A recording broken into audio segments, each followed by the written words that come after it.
miracle is just 2 months old.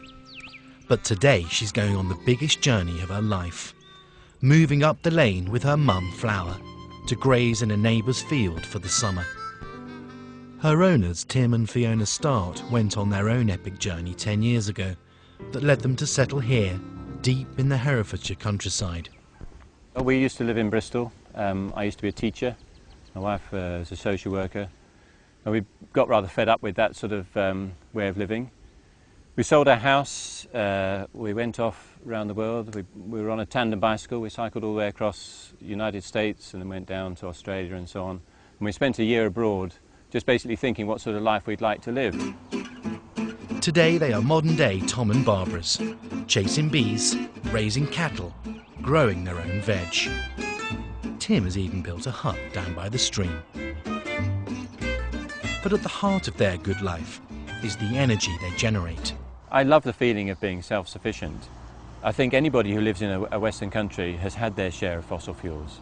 You know, you cannot justify using them anymore, and therefore it makes me feel slightly better in my conscience that I'm having energy which is just falling on my house. Tim and Fiona decided to generate their own energy in 2005. Things got off to a good start. They didn't need planning permission to have solar panels on their roof.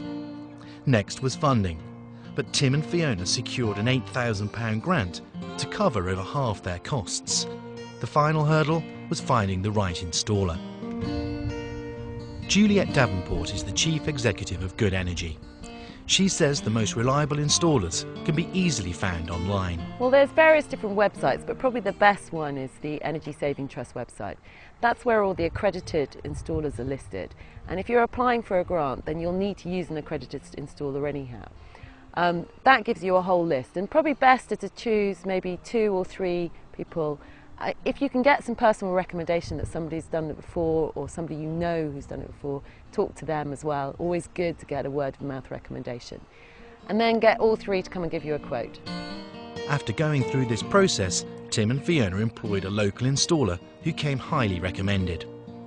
Di Rees has a checklist to run through for people thinking about solar panels.